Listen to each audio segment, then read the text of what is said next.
Welcome to the Actuate Health Access Faucet, a transformative initiative dedicated to empowering individuals through the principles of sustainable One Health. This program recognizes the deep interconnectedness of animal, environmental, and human health, affirming that a holistic approach is key to well-being. Our program is designed to equip individuals with essential health knowledge, enabling them to become custodians of their own well-being. Through our hybrid Learn to Earn sessions, conducted both virtually via Google Meet and at physical locations, we engage participants from diverse backgrounds. These weekly sessions serve as dynamic platforms for learning, discussion, and collaboration. We focus on the co-creation of knowledge through the Learn One, Do One, Teach One approach. This method ensures that each participant not only learns valuable health information, but also applies it and teaches it to others, fostering a ripple effect of empowerment and education. By participating in the Actuate Health Access Program, individuals gain the tools and knowledge needed to improve their health and the health of their communities. Our goal is to create a network of informed and proactive health custodians who can address health challenges in a sustainable and impactful way. Join us in this journey towards better health for all. Together, we can make a difference. Welcome to the Actuate Health Access Faucet, a transformative initiative dedicated to empowering individuals through the principles of sustainable One Health. This program recognizes the deep interconnectedness of animal, environmental, and human health, affirming that a holistic approach is key to well-being. Our program is designed to equip individuals with essential health knowledge, enabling them to become custodians of their own well-being. Through our hybrid Learn to Earn sessions,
Hello, everyone.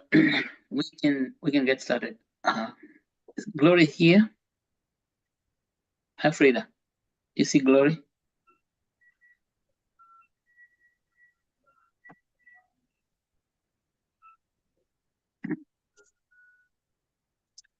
I I spoke with Glory today, and she told me that yeah, we will be going on. Yeah. Mm-hmm.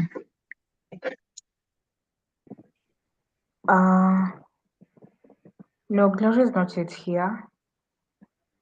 Oh, Oh, she's just joined, I think. okay.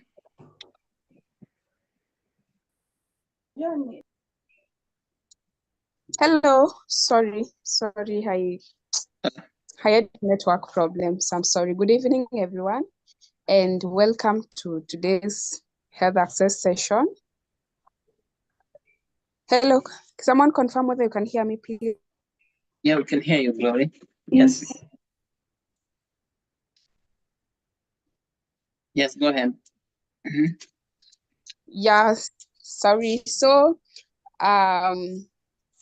today we have started another cycle, that is cycle 4, where we will be having guest speaker series as we approach the summit to engage in conversations in line with our summit theme. So our today's topic is Our today's topic is maternal, infant, and young child nutrition. And our topic master for today is Lucy Beryl Atieno. She's a nutritionist. Yeah, we will get to understand more about the topic. So before we start our discussion, I will take you through today's agenda. So we will start by topic presentation. Our topic masters have said Ms. Lucy Beryl Atieno. And then after that, we will have additional notes and comments from our CEO, Dr. Masharia. And then we will have an interactive session. Let's engage. Let's ask questions. Yeah. And then after that, we'll have summit announcement by Augustine. And then I will conclude the meeting. So without wasting time, I will welcome our topic master to take us through the day's presentation. Lucy Beryl, kindly confirm whether you can hear me, please. Yes, I can hear you. Okay, go ahead. Did you hear me from your side? Yes, Am I yes, audible? we can hear you. Okay. Yeah, you are audible now. Good evening, team. Good I hope evening, you are. Lucia. Yes, I hope you are all doing well. Thank you for today. I'm Lucia Beryl Atieno, a nutritionist. Currently, at Kenya Red Cross facilitating nutritional programs. I'm delighted to take you through the topic maternal nutrition and also on infant nutrition too and young children. So in case of anything, we can always exchange ideas because I believe we are not perfect. So let's start today's topic by, first of all, getting to understand the meaning of these terms: maternal, infant, and young child nutrition. Maternal means mother, and an infant is a baby who is between 1 to 12 months old of age. A young child is a child who is of 1 to 5 years of age. So if I say maternal, infant, and young child, I guess now you can relate. Nutrition ni lishe bora kwa jamii, in a simple word. So the reason as to why we are talking about maternal, infant, and young child nutrition, this is the primary, like the basic foundation that brings us to an mature adult who is healthy.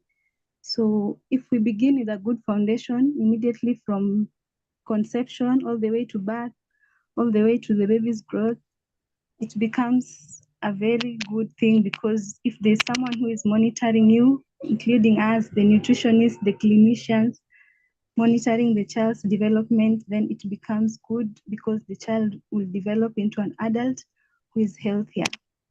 So one will ask, when should you visit the hospital? Is it before conception or after conception? Conception means the process of becoming pregnant, and it involves fertilization. When the ovum meets with the sperm, and then now it starts fertilizing into a fetus, all the way from an embryo, all the way to fetus, all the way to a child.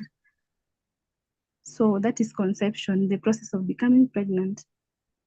For us nutritionists, we advise that it's important for the couples, like the man and the woman, to visit the hospital before the idea of even conception, before the idea of having a baby.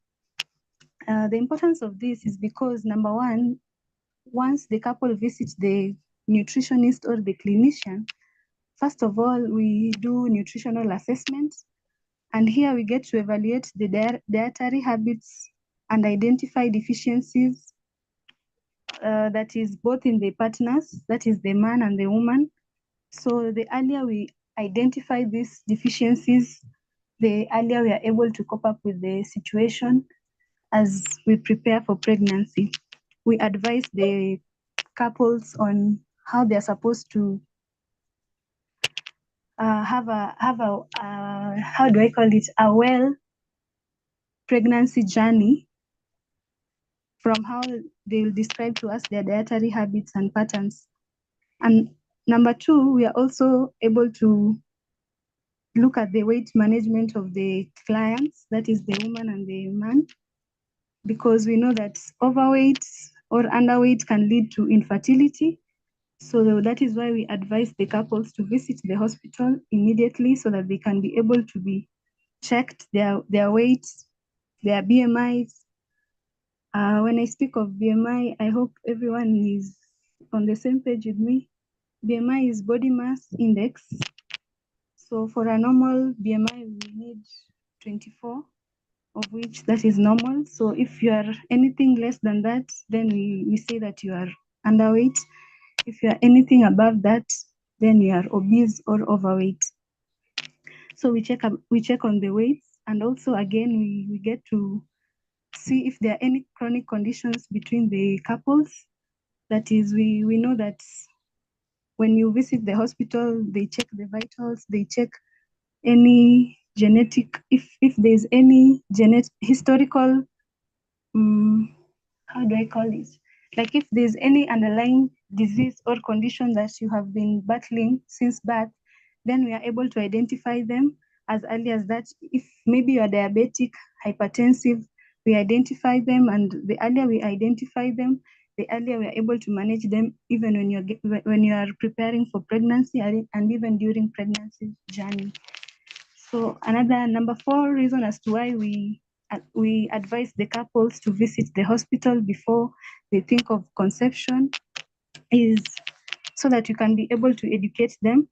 Most of the people are not well educated about having this good pregnancy environment journey. Like, for example, having a supportive couple, a supportive partner during this pregnancy journey. We educate them that it's not a 1 month battle, it's a two. You decided, the two of you. So we sit you down, the two of you, we educate you so that you can give your partner support during this process of pregnancy and even during the journey of pregnancy. So I have said 4 major points as to why we encourage couples to visit the hospital before pregnancy. Number 1 is for nutritional assessment. Number 2, we are able to manage their weight. Number 3, we are able to identify any underlying chronic conditions or illnesses so that you can be able to manage them. And number 4, we are also able to educate them on the importance of giving each other support during the process of pregnancy. So that is why we advise most of the couples to visit the hospital before the process of becoming pregnant. During pregnancy, there is something called prenatal and antenatal care. Pre means before birth. Pre and antenatal means before birth. Postnatal and postpartum means after birth. So for us as nutritionists, we don't encourage the women or mothers to start coming to the clinic as late as 3 months or 4 months, or when they are 6 months. We encourage them to start coming as early as even the first month, or even the way I've just explained before, that they should come before even the idea of becoming pregnant, so that we advise them. So in the antenatal care, there are those supplements that are given to the pregnant women. We know them, the IFAS, iron and folic acids, which are very important and vital for the child development. And also, we encourage them to keep on coming so that we can monitor their weight, we can monitor their BMIs, we can also monitor the development of the child in the womb. Yeah. So we also encourage them to take, nowadays we don't say balanced diets or We used to call them proteins, carbohydrates, and fruits. But nowadays we call them the food groups. We encourage them to take all the food groups. That is, we have the grains, the food groups that we are having. We have the grains, we have milk and dairy products, we have fruits and vegetables, we have nuts and seeds, we have meat, fish and eggs, fats and oils. Those are the food groups that we have. And we also encourage the pregnant and lactating women to ensure that they consume foods within the food groups so that they can be able to get all the nutrients they require for the child to develop and for their well-being. We encourage the fruits and vegetables because we know that they have vitamins and minerals which are vital and they boost the immunity. And also we have milk and dairy products. We know that they contain protein in them, which is good for bodybuilding. So for the unborn baby development, we need this so that they can be able to develop until maturity. We also have meat, fish, and eggs, which are also vital because we know that they help with bodybuilding. And also we have the grains, which helps with energy. And then we have fats and oils, also they help with energy. So we encourage pregnant and lactating women to consume all the food groups, but they keep on diversifying. They shouldn't take, let's say, for example, fish every day. They need to take, today let them consume fish, tomorrow let them consume another, maybe for example, eggs, so that they are able to get the benefit from all the foods because they have different nutrients in them. We also have something very important to note.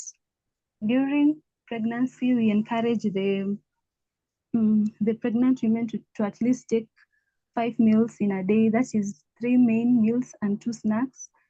Snacks does not mean taking crisps and popcorns. Snack is anything you've taken in between.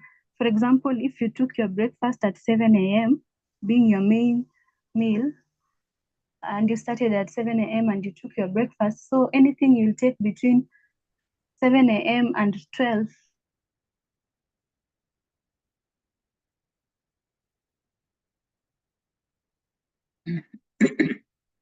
Lost audio. We lost audio. To help with the development of the baby. Also, after pregnancy, we encourage them to keep on coming to the clinic all the time, and let them be, you remind them to visit the clinic, the antenatal clinic, when they are pregnant, and even after, because I realized that most of the most of the mothers or caregivers, some of them don't come to clinic. So it is our role as the healthcare workers to always remind them that they need to come to the clinic so that we can be able to monitor them. After the baby is born, we encourage that we initiate breastfeeding within the first 1 hour. The importance of breastfeeding are so many. We have importance of breastfeeding to the young child. Number one, breastfeeding, the breast milk itself, it is always at the right temperature. You don't need to keep on kupoesha, if everyone can understand what I'm saying. So it is always at the right temperature for the baby. Number two, it is easy to digest. Nutrients are well absorbed. And number three, it is always clean. It is not exposed to dirt. It is always clean because it comes directly from the mother's breast and you feed the baby. Number four, it promotes adequate growth and development, thus helping to prevent stunting. Stunting is when the baby is not growing short. That is what in a simpler word, stunting means short. But as we go on, I will explain further what stunting means. Number 5, it contains vital nutrients like cholesterol. The first milk that the mother produces when the baby is born, it has something that is called cholesterol. And we all know that cholesterol has many benefits to the infant. Number 1, cholesterol acts as a laxative, cleaning the infant's stomach. Once you initiate breastfeeding within the first 1 hour, the first milk that comes out is the colostrum, and it helps the baby by cleaning the baby's guts. So you have the baby, if there's something that was there through the suckling of the milk, you get the baby gets the cholesterol and the gut is clean. Number 2, cholesterol also is in high, it has a lot of nutrients that protects the baby from illnesses. So that is why we encourage the mother to initiate breastfeeding within the first 1 hour of the baby's birth. Those are the benefits of breastfeeding to the young child. The benefits of breastfeeding to the mother: number 1, it helps to reduce bleeding after delivery for the mother, and immediate and frequent suckling prevents engorgement. That is another benefit to the mother. Number 2. Number 3, putting the baby to the breast immediately after birth facilitates the expulsion of the placenta because the baby's suckling stimulates uterine contraction. That is number 3 to the mother. It helps with uterine contraction. And number 4, it's breastfeeding stimulates the close bond between the mother and the baby. Number 5, breastfeeding reduces risk of breast and ovarian cancer to the mother. Those are the benefits of breastfeeding to the mother. Benefits of breastfeeding to the community: number 1, healthy babies make a healthy nation. Just as the way we've decided to discuss about maternal nutrition today, it helps us when we have this knowledge, we share it out, and now it helps the community to raise babies who are healthy.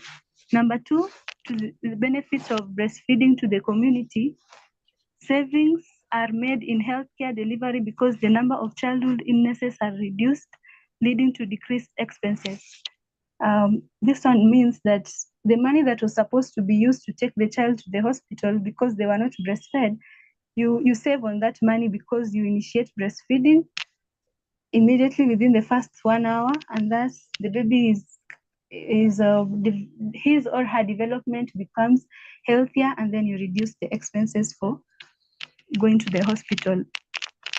Breastfeeding is very important, and we encourage even those that are HIV,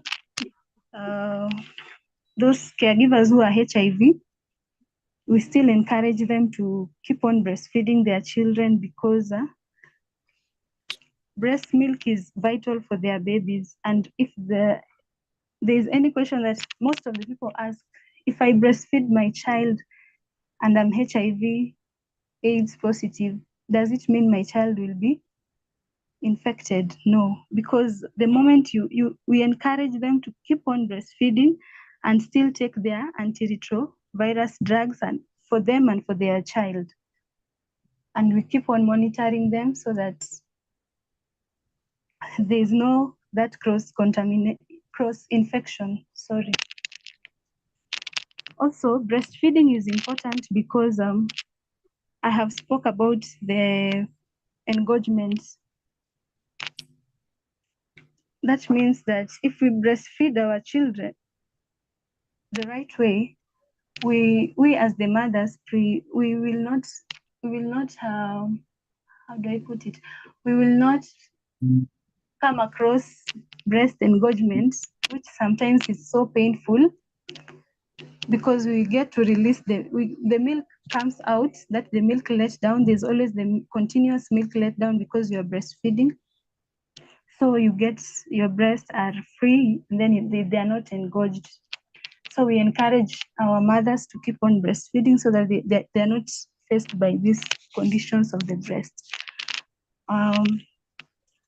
Something to also note, it is important. There's something I forgot to mention. During antenatal care in Kenya, we have realized that most of the young mothers, most of them are anemic. And when you are anemic, you need to come to the hospital so that you are not at risk of mortality.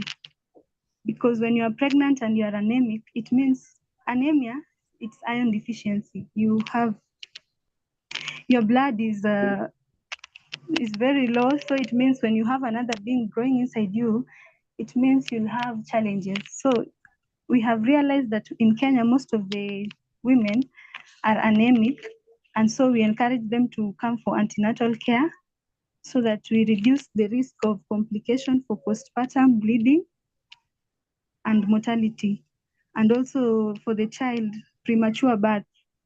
The earlier we detect anemia, we are able to cope with them, and we encourage them to take food rich in iron, that is red meats, nuts, soybeans, spinach, broccoli, kales, and mostly we encourage the pregnant women to avoid taking too much liver, because liver has a lot of vitamin A in them. This can be harmful to the unborn baby and can cause malformation of the fetus and lead to a condition called spina bifida, that is abnormal development of the spine. So every time you encounter a pregnant woman, it is good to encourage them to avoid taking too much liver because of too much vitamin A that is found in the liver and the liver products, which can cause spina bifida. That is the abnormal development of the spine. We all know the importance of spine. Spine is very crucial, and if a baby or a child develops and the spine is not well formed as early as when he or she is in the womb, then we are likely to go through a lot when the baby develops into a big adult.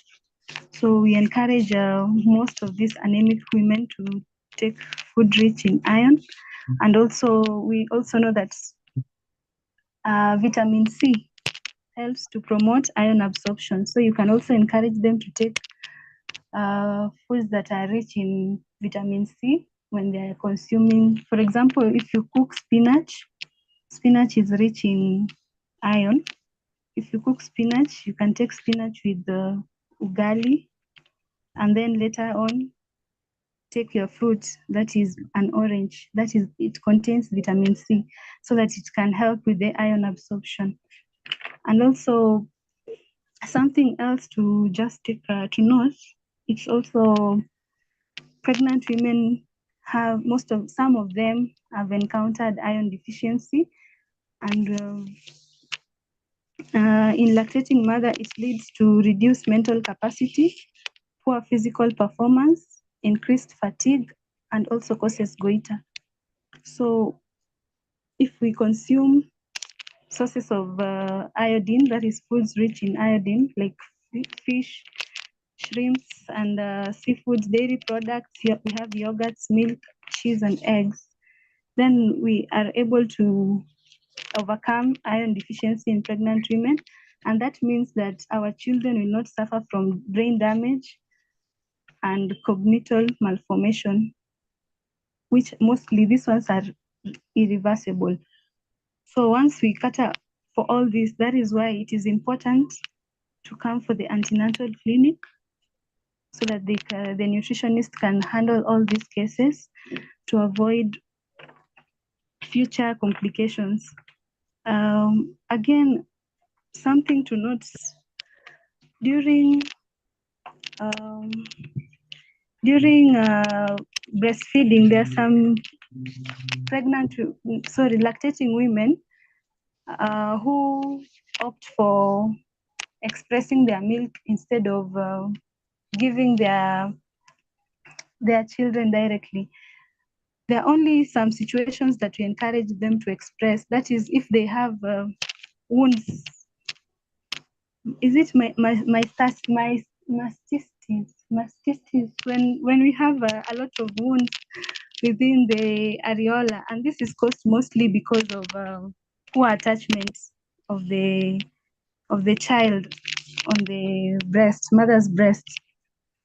So we, as nutritionists, we always encourage, and we also demonstrate when they come for their clinics. We always demonstrate to them on how they're supposed to position and attach their children on their breasts, and how to know that they have correctly positioned their children so that they avoid these wounds within their breasts. We always encourage them that if they don't position well, it will cause the wounds, and then the wounds will cause bleeding. And if, for example, you are HIV, or if you are HIV positive, you are likely to spread the infection to your child. So we encourage good attachment and positioning. How do you do this? You encourage the mother to always, the black part, the black part is called the areola. So you make sure that the areola, the baby's mouth is attached fully at the areola. How will I show you? I hope you are understanding when I say the areola, because the areola is the black part. You make sure their mouth is widely open, and they attach the chin touching the breast. The chin of the baby should touch the breast and attach to the areola, so that they avoid poor attachment that causes wounds that will lead to bleeding, and then later on, because when the baby sucks the blood instead of the milk, it causes the infection transmission. So good attachment, we also insist on that, so that the babies have easier breastfeeding process. Again, we also encourage that when breastfeeding, we don't change the baby after 10 to 5 minutes. We let the mother breastfeed on one breast milk until the baby is full. When the baby is full, he or she will not attach to the breast. Like when they are fully full, wataachilia to, they leave the breast themselves. You don't force them, they just leave. So that's one sign that the baby is full. So when you let them attach to the breast for approximately, we say 20 minutes. Let them just attach to that breast and breastfeed from that one breast. And then when they stop, if you see they are still not satisfied, you can now change them to the next one, but don't change within 5 to 10 minutes. You are here, and then the other minute you are here. You let them circle on one. Something else to note that I haven't mentioned: exclusive breastfeeding should be done for the first 6 months without giving water, because the milk contains water, it contains nutrients, it contains everything that the baby needs for the first, it contains everything that the baby needs for the first time when he or she is breastfeeding. So we don't encourage giving other foods. Let them breastfeed for the first 6 months exclusively. And at 6 months now, you start optimal complementary feeding with continued breastfeeding up to 2 years or beyond, depending with the availability of the mother, because some mothers are going to work, some are held up somewhere, but we still encourage them to, even when they are from their jobs, let them continue breastfeeding.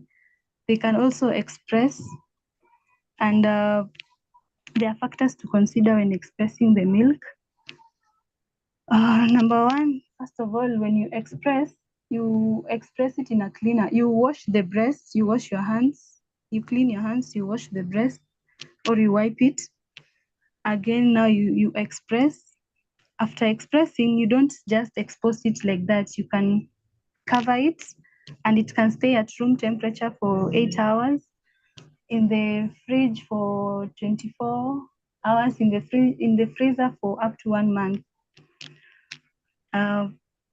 Again, something to also note: when you come back and you want to give the baby the expressed milk, you don't expose it to direct heat, because you'll be killing the nutrients.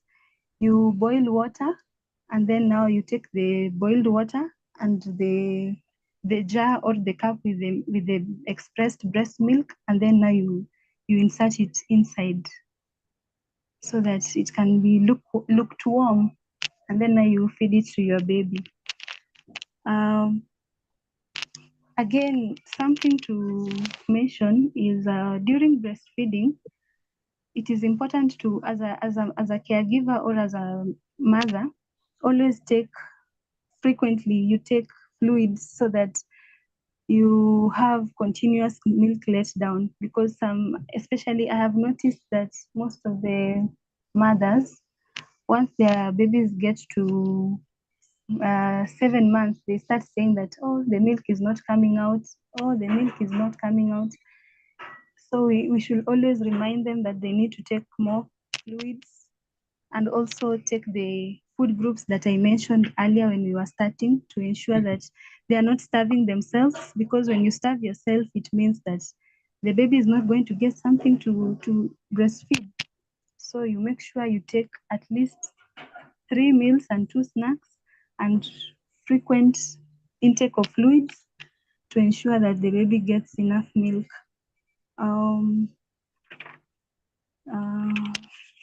If I can get any questions from there, and then we can continue.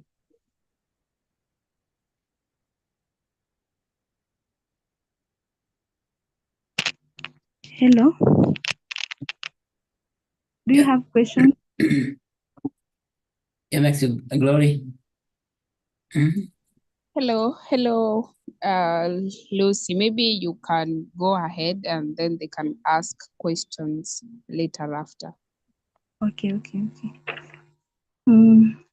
It's okay. Let's continue. So after the baby is born, we encourage them to keep on coming to clinic so that they can get the vaccines. And also, it is important to note that this, I have realized when I was at the community level, that most of the caregivers don't take their children to clinic after 2 years, and they end up missing on the dewormers. So it is important for us to remind them that they need to take their children to clinic frequently, so that they are given the dewormers and vitamin A supplements that are for 6 months, and the one that is annually after every 1 year, so that they don't miss on this. Something else to note, we have the breast milk substitutes, and there are so many guidelines on that. And one thing that has been emphasized, we should exclusively breastfeed, but in cases of, in incidences where we have the doctors advising us to take on breast milk substitutes, like the NANs, the infant formulas, there are procedures we need to consider. We just don't advise start doing this and this, because infant formulas, they have a lot of process in when it comes to preparing them, and also it requires a lot of hygiene. There is something we call FATVA when we are giving breast milk substitutes. That is the frequency, amount, texture, variety, active feeding, and hygiene. We have to make sure that the caregivers will be able to sustain this, and also they'll be able to purchase the infant formulas. That is for, in cases that we give the infant formulas, mostly is when the caregiver or the mother has passed away, and now the child has to be subjected to BMS, the breast milk substitutes. And we also have instances where the mother is in a critical condition. Maybe the mother has been hospitalized. We also encourage the infant formulas. The caregiver is encouraged to give the infant formula. But under these conditions that I've mentioned, the FATVA, that is, the frequency must be consistent. The amounts should not be too much, because now there are things we call calories. When you give too much of it, then the calories are, the baby is likely to become obese because the calories are too much in the body. So the baby will only consume what he or she requires, and the rest is converted to fats. And at the end of the day, the baby becomes obese because obesity results as an accumulation of fats in the body. And then the texture of the food that the baby will be given, it should be fine, should not be rough. And the variety, variety now brings about diversifying. Active feeding, like the baby should not miss. For the baby, we need to breastfeed them after every 2 hours, of which that is 8 times in a day. So if you're going to initiate breast milk substitute, that is the infant formula for those within critical conditions like the ones I've mentioned, we are supposed to make sure that there's active feeding so that the baby is not left hungry. And then the hygiene should also be considered. The water that we are using to mix the infant formula, how clean is it? How clean is the utensils that they are using to administer, like the cups, the spoons, how clean are they, the water? So we have to consider all these factors so that the baby is not exposed to risk of getting infections, because we know when the water is not clean, the baby is likely to consume the food and later on show signs of diarrhea, and which is another thing again. So we need to be keen. As nutritionists, we always advise these clients with these challenges, or who have caregivers that are in critical conditions or caregivers who have passed away. We really sit them down and we talk to them concerning the hygiene of the infant formula that they are going to administer to the children.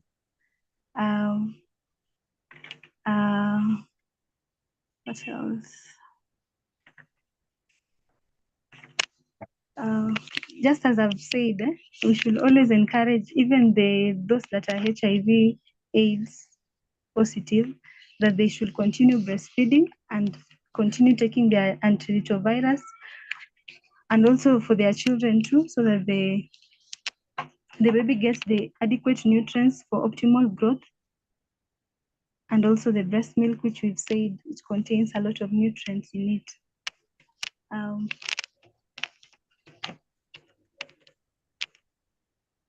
Hello, am I audible? Yes, you are Yes. audible. Yes. Okay. So it is very vital, very important to consider maternal, infant, and young child nutrition, because even when we are introducing complementary feeding, Okay. I'm all right. I'm in a meeting. Let me see.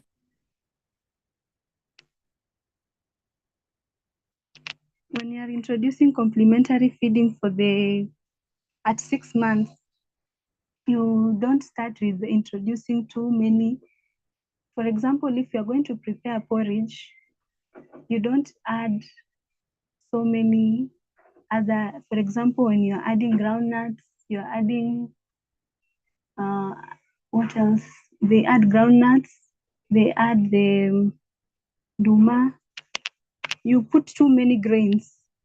It's not advisable. It is advisable to initiate one at a time, so that if you notice any kind of change on the baby, if you see any signs of rashes and you had introduced something, then you're able to know that this food is reacting to this child.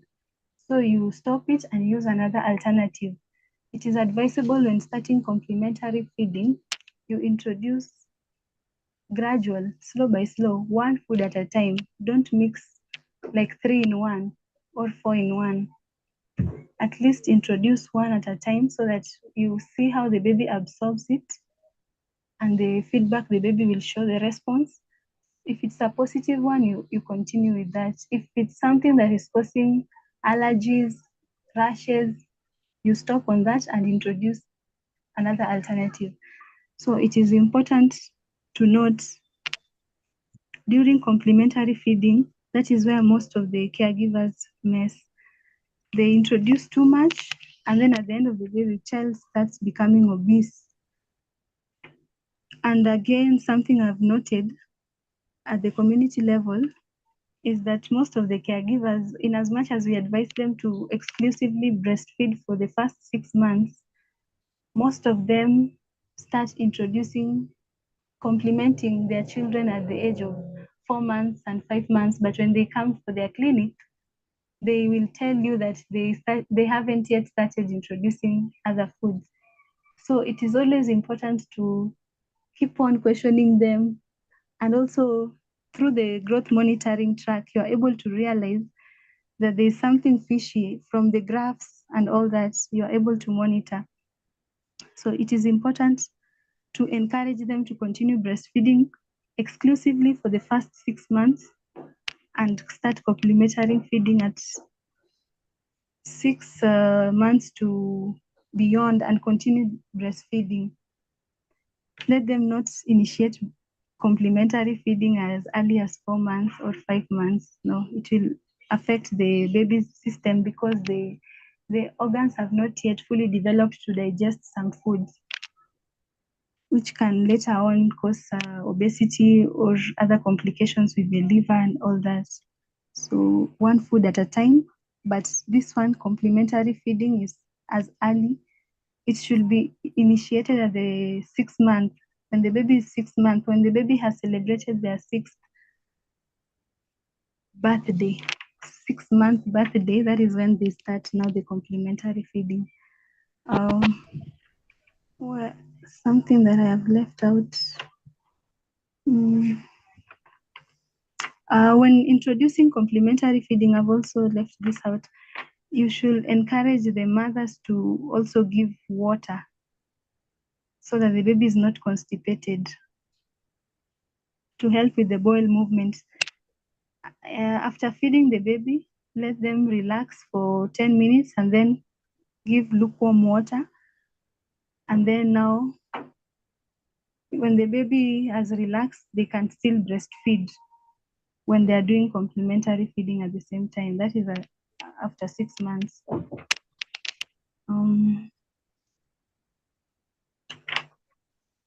My presentation is over, and unless you have a question for me.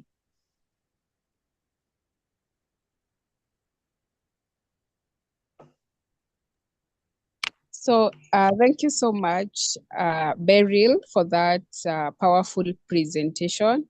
We have really learned, we have all learned that nutrition is a key determinant for health of any child, and it starts right from conception, and we have learned how. So thank you so much once again. And for those that have questions, you can type them on the chat box, or you will later unmute to speak. Let's brainstorm. As you have heard from Beryl, that it is everyone's responsibility, for both the father and the mother. So even the gentlemen we have in the meeting, don't shy to ask the question. We should all learn, we should all be empowered, so that when we are in this situation, we can all help our children to grow healthy. So as you reflect and think of the questions, I will welcome our CEO, Dr. Macharia, to give additional remarks about the topic. Dr. You're welcome. Okay, well, let me see. Can you hear me, Glory? No? Yes, Dr. We can hear you. All right, wow. Thank you so much, Lucia Berry Atieno, for a very powerful presentation. In fact, it's very comprehensive. You've given us a lot of knowledge, which I think everybody must appreciate. That a healthy baby begins with a healthy mother at the time of conception, even before conception. but how many people go and look for nutritional advice even before conception? As I said, now, because as you said, Lucia, is that when people come, you can just see if they have any nutritional deficiencies to find out whether there's anything that needs to be changed in their diet to support the pregnancy. Or even you can do genetic analysis to do genetic counseling, look for, so that you could prevent all these likely genetic outcomes. Now, very question for you. In the concept at the just at in let's say the pre-pregnancy stage, at the conception level, what kind of deficiencies are you likely to find out? Deficiencies that would affect the pregnancy?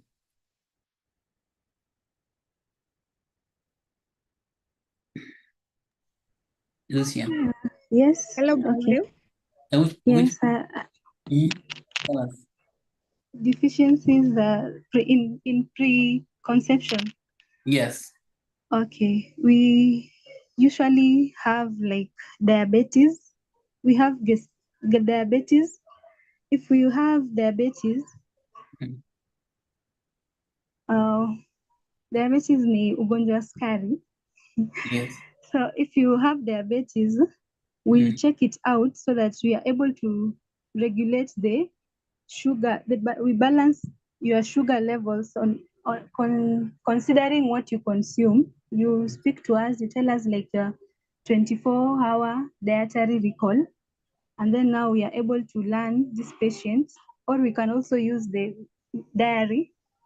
There's a diary we can give you, and then you write for us what you eat in a day. You record it down. So when you come back, we are able to check like your habits, your eating patterns, and then now we are able to regulate on the sugar intake. Okay. So that now when you become pregnant, it does not affect the baby. Even hypertension is one of another illnesses that we mostly find in pregnant women. We have diabetes, which are rampant, hypertension, and we also have anemia and iron deficiencies that we mostly, in most cases, that we find. So we are able to go down. If it's anemia, we bring it back to a balance of where you have a stable blood supply in your body, so that even when a child is, when you're already pregnant, you're able to sustain your baby. So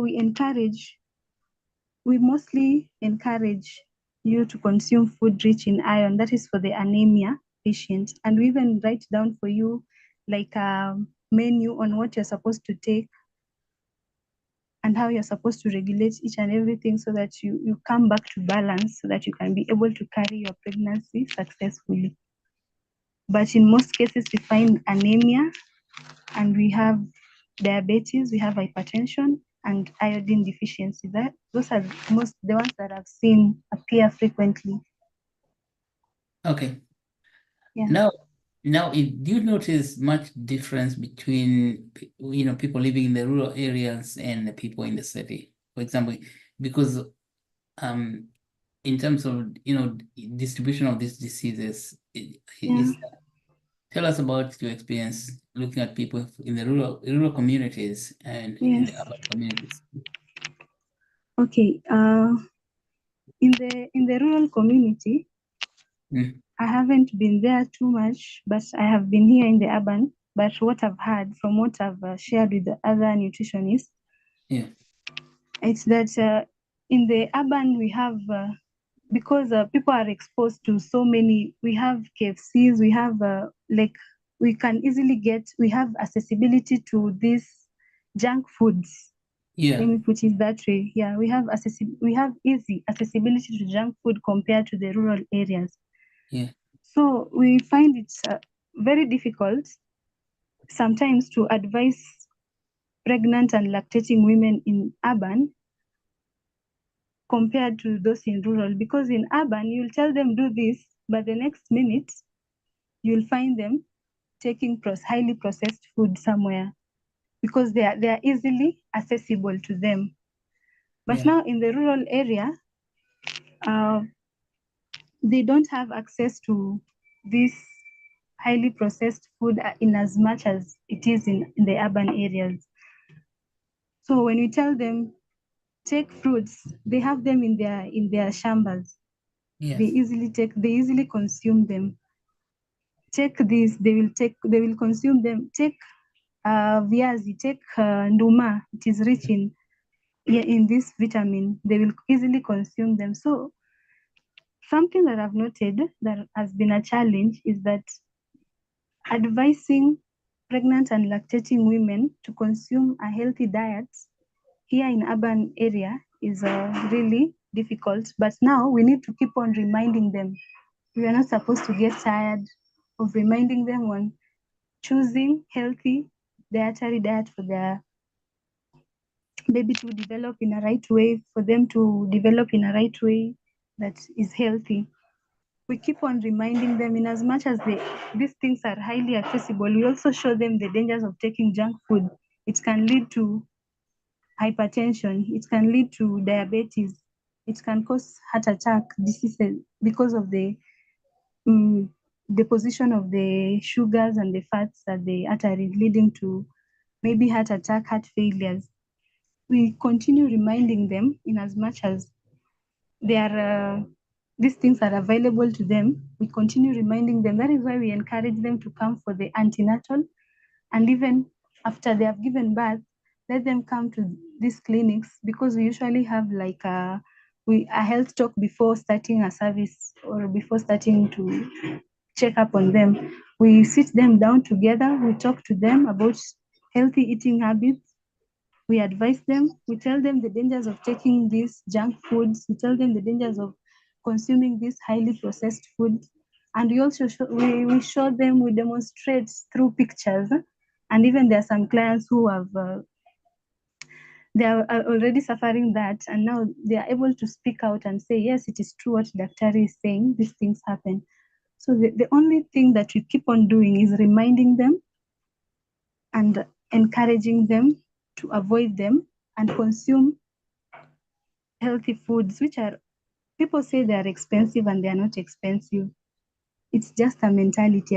Eating healthy is expensive. It's not expensive. It's even much more cheaper compared to eating the other junk food, because when you decide to buy kales is 10 shilling a bunch. Yeah. When you take kales and take ugali flour, currently I think it's around 140, 150, but you can't consume that the whole for just a meal, because let's assume you are three of you in a family setup.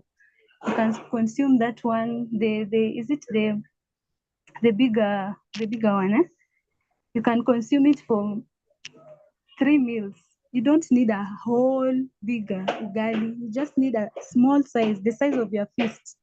That is the amount of ugali you need. That is the amount of carbohydrates you need.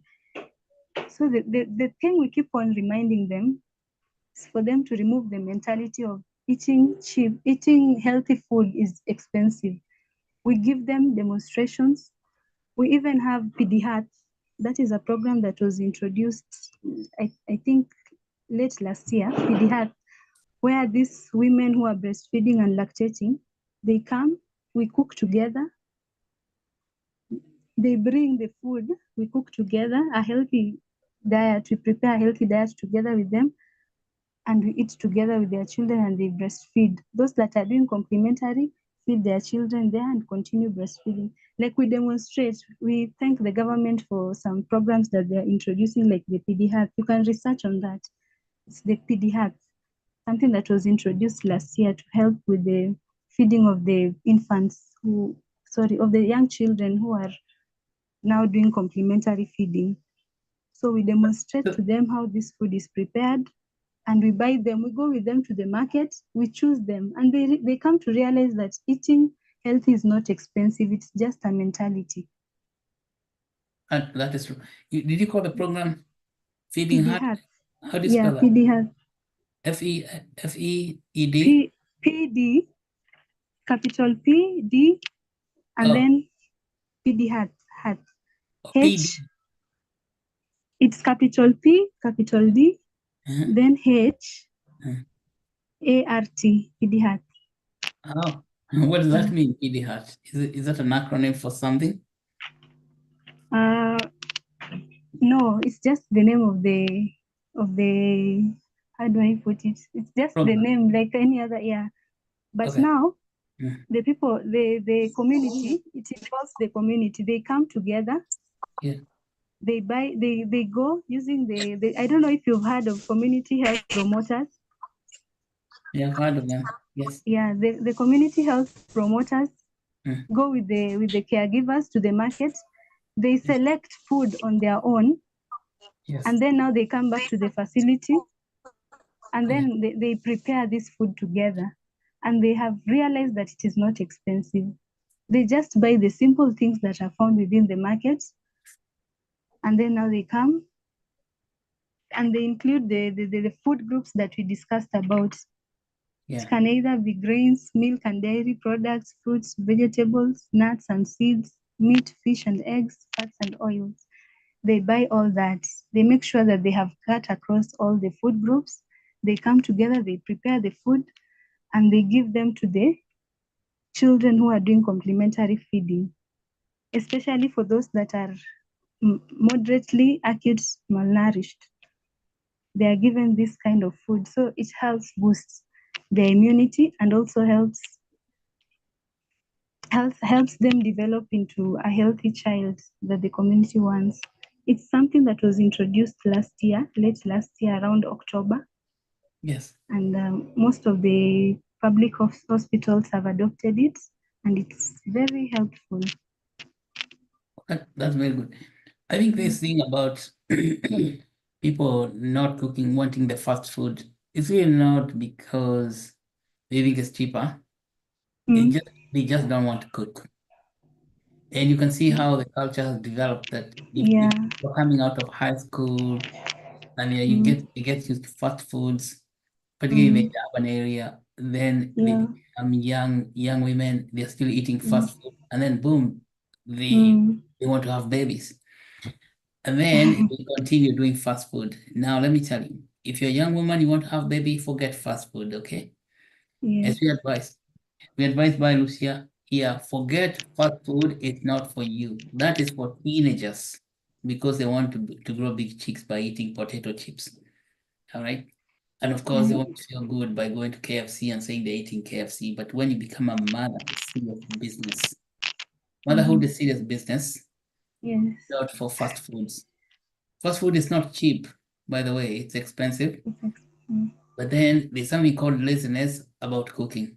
Because you now to create that nice food with food groups, even to make ugali, you have to put in some work. Like somebody has to go to the market, look for those vegetables, come and prepare them, wash them in the kitchen sink, cut them up a little bit.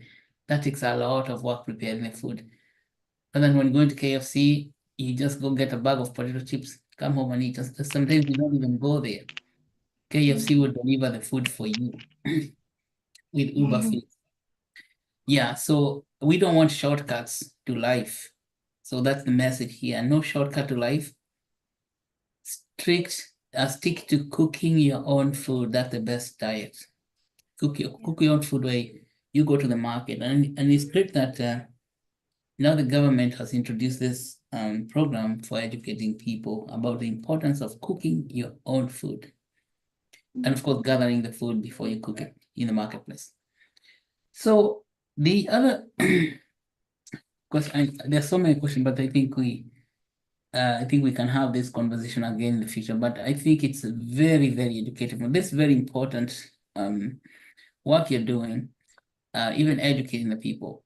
I think that perhaps people in the rural areas have certain advantage because they have not been invaded by the fast food craziness or the fast food mentality.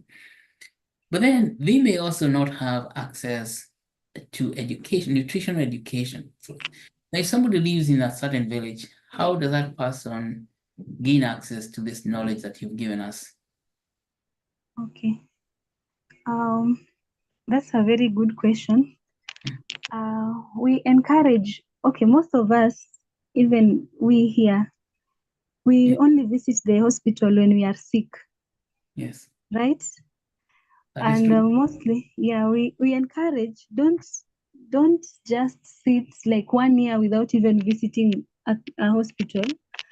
We encourage people to come visit, because you might be, okay, the reason as to why people are dying of cancer is because they realize it when it's too late. Yes. You've never visited the hospital, and then on one day you fall sick, you're taken to the hospital, they check the vitals, they realize, this person is suffering from cancer stage 3. Yeah. We encourage, once, like, visit after every 6 months, visit a clinic or visit a hospital. We have healthcare workers doing all this sensitization on good eating habits and healthy good eating habits.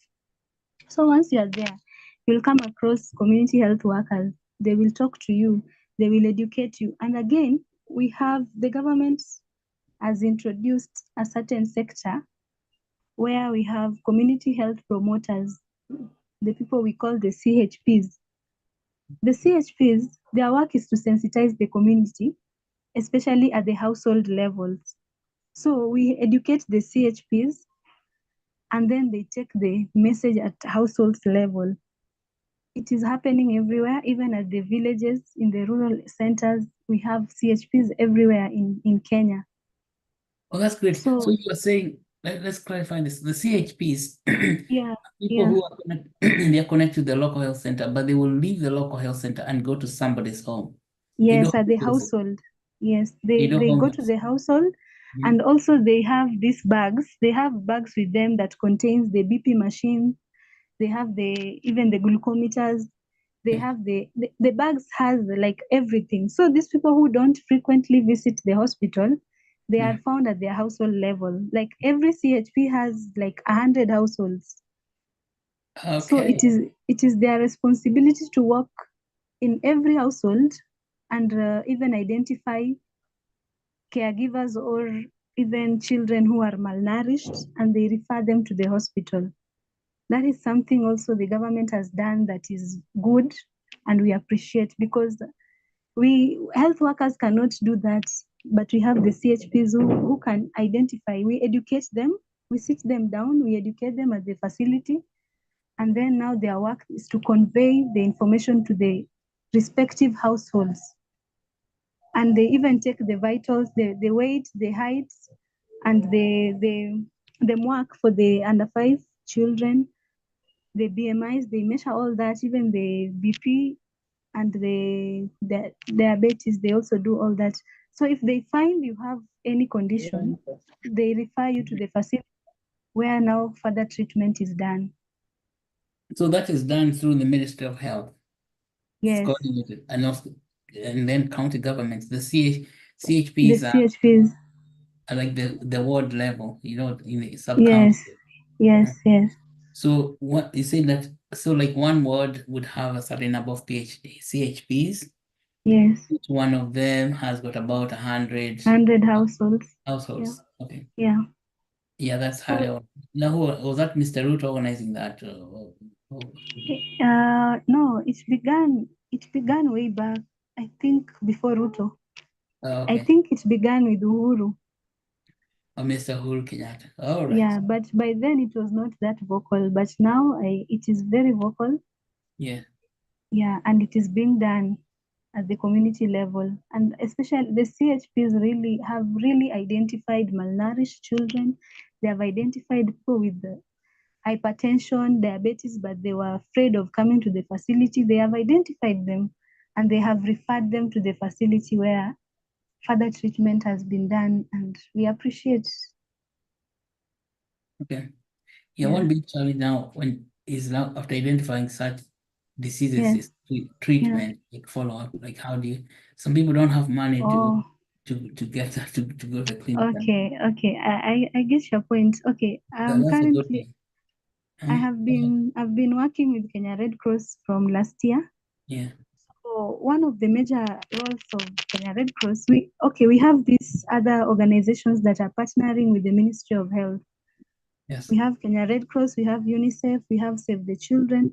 So sometimes when the CHPs have identified these people who are vulnerable, they refer them to the facility and we check up on them. And then, for example, there are some instances where now this facility that they have referred you, they don't have the exact equipment to treat certain diseases. You are taken again to another facility.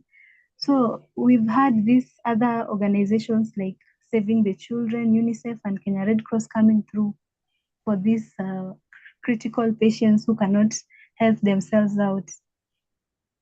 So sometimes I saw Kenya Red Cross at some point taking patients to Kenyatta National Hospital, Yes. and they were treated for free because of the help they got from Kenya Red Cross. But it's not okay. It is something that is happening, but not. I cannot say that every patient who is referred to the facility gets this help, because even as an organization, sometimes it's difficult to help like 100 people at a go, or even 1,000 people at a go. Yeah. So with the little that the organization brings, at least it can. There are some organizations that provide food. There are others that will help you with some little payment of the bill.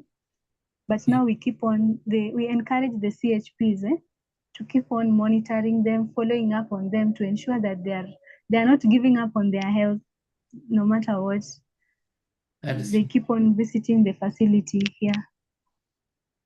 Amazing work. So I'm sure now I think we are maybe we can leave this for other questions. But we are not, this conversation is not over. You'll come again to give us even more because we need to dissect this. And what we are thinking in Actuate Foundation is how we can use these new technologies of the blockchain to fund that particular work that's being done by the CHP. But eventually, the ultimate problem is finance. How do you pay for all that? Even Red Cross has to raise money from somewhere. Yes. How can we coordinate fundraising that is at a global scale to make money available? Because CHPs, that's a very wonderful development, because if they have people working in the communities, they're going from home to home, they have direct contact with families. But then when those families now come into the healthcare system, there needs to be money or financial resources to meet that need.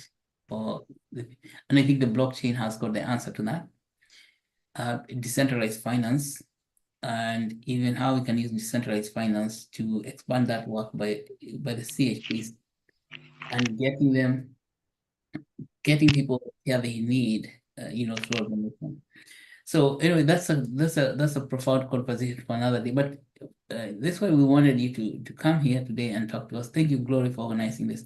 But maybe there are questions out there by other people besides myself. Any other? Yeah. Before I close.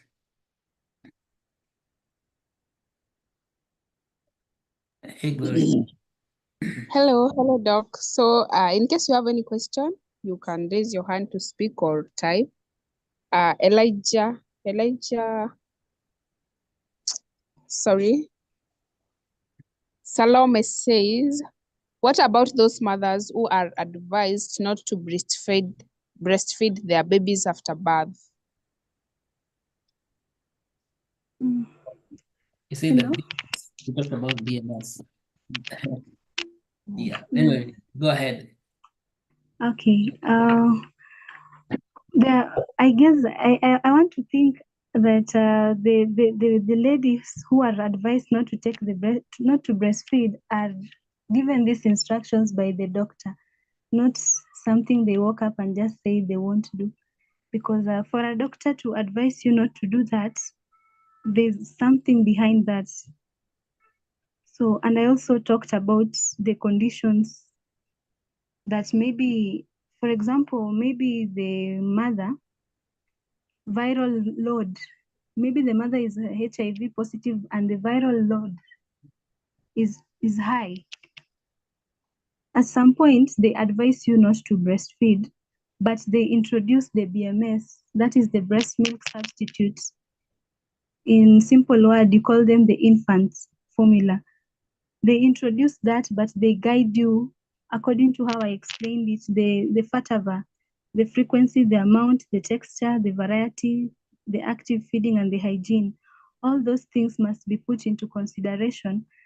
And again, it is also important for that lactating mother to keep on visiting the facility for the doctor's keen instructions so that they don't take the wrong decision, because infant formulas are not cheap. They are very expensive and sustaining them becomes difficult. And at some point, you find these lactating women giving their children food instead of the infant formula because of how expensive it is. So at some point, yes, the doctors will advise you not to breastfeed depending on the condition you have or on the viral load, or maybe depending with the situation, your health status. They will advise you not to breastfeed, but they will always put you under checkup. So it is always good to always remind the women to keep on going to the facility so that they don't miss a point, and so that they raise a child that is stable and Now, that is healthy. now about somebody who does not have the money to buy the infant formula, can they give goat milk, Okay. for example? In the village, there they have goats, or maybe Yeah. they have what they call cows, cow milk. Okay. Yeah. Okay. It is a very nice question. Thank you. We have BMS stands for breast milk substitutes. We have different kinds of breast milk substitutes. We have the infant formula, that one that is bought. We have the goat milk. We have the camel. Is it the camel? Yes, the camel milk. Mm. So depending with how, if you are in a position to assess the goat milk, just the same way Dr. has said, yes, we can advise you to introduce, but we have to check up, is the baby adaptable to that? Can the baby digest that milk? If yes, then we allow the baby to take that milk. If no, we look for another alternative. We have the camel milk. Is it accessible? Yes. Can the baby adapt to that? If yes, yes. There are so many factors that are put in place before deciding on what milk you'll give your child. Yes. Yeah, But now, if the mother say has got high viral load and yeah, is prohibited from breastfeeding, she still has to express that milk to avoid breast discord. yes, yeah. Even if you're not breastfeeding, Hmm. because the hormones already know that you are lactating, the milk will keep on coming out. But now you will just express the milk, and yes, you can still give. Okay, at some point we say you can give the baby, but if now the viral load is too high, you dispose the milk, but you keep on expressing so that you don't have engorgement of the breast. Engorgement is so painful, so we advise to keep on exclusively expressing so that now and once you do it for like 1 month, the milk will stop coming out too much as compared to when you are starting it. So like the body system, the hormones are put in a place that once something has been stopped, it will just stop coming out automatically after a certain period of time. But when you keep on, once you attach the baby on the breast, even if you are not having the milk will come down, because the hormones that produce milk will be stimulated to produce milk. I don't know if I'm making sense. Yeah, it's called milk let down. The milk Yeah, will be let down by yeah, the hormone called oxytocin. It just yes, senses the yes, baby's knee and then just oops, open the stuff. yeah, All right, so I think it's a very good question because maybe there's some mothers who cannot breastfeed for all different kinds of reasons, whether it's yeah. infections or other contraindications. But Mm, then make sure that you get good advice from your local health provider. mm, If you're in such a situation, don't try to manage these things on your own. Never try to solve problems by yourself. Okay. Yeah. Remember, we are talking about the life of a human being. This human being is a baby who is going to grow into a big person, an intelligent human who is going to do a lot of things to save humanity from all their troubles. So it's very important that you take very good care of that. Well, this BMS is like proteins from other, like milk proteins from other animals, like cows, goat, and sheep. They come with allergens and they can create some allergic reactions to babies. So that's why you are told that as if you're introducing those types of milk from, let's say, breast milk substitutes, milk from other animals, you make sure that you are getting go to the clinic and depending on how far you are from the clinic, so that in case the baby gets any reaction. And this allergic reaction could be even indigestion. The digestion system rejects it. And the baby is, instead of digesting the milk, just having maldigestion problems with gastrointestinal problems, even like diarrhea. Anyway, and of course, then allergic reactions. Well, this can be very detailed, but basically, I think we have that, and so BMS is be encouraged even to look for alternatives. I think there's goat milk, cow milk, camel milk. I think camel milk seems to be quite compatible with humans.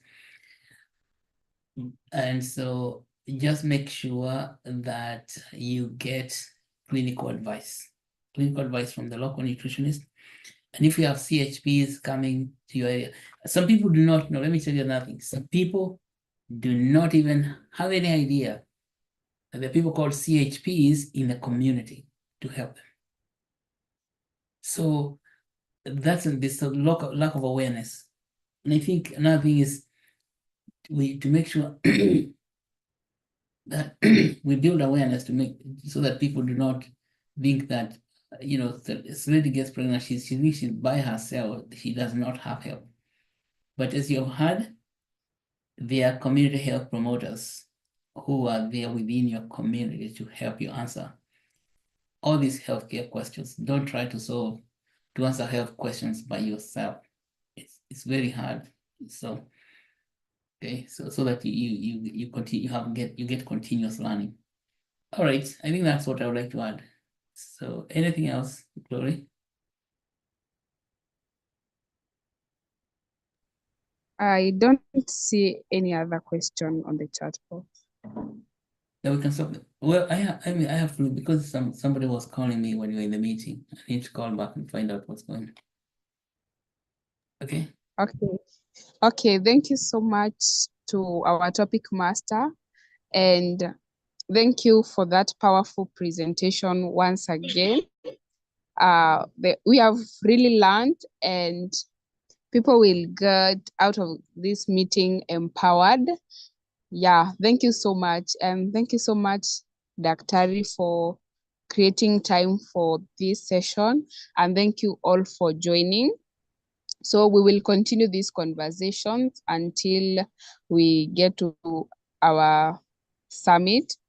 Yeah, we have an upcoming, Beryl, we have an upcoming summit at KU from 3rd to 6th of December, and the theme is using AI, blockchain, and DeFi to improve health and human development. We would like to welcome, we have already secured partners and so many attendees from healthcare sector and technology. For example, we have business-centric workshops and other workshops, like we have a mental health workshop. We also have Infotech workshop by KU IPTC in collaboration with IBM, Cisco. We also have University of Nairobi, and we also have women empowerment by NIVAS, environmental health by by CAREFOR, health access by General Electric Healthcare, and so many other partners. So we would like to welcome you also to our summit. We normally conduct such sessions every Thursday, to engage in conversation in line with our theme of the summit. So you're welcome. Okay, So thank you.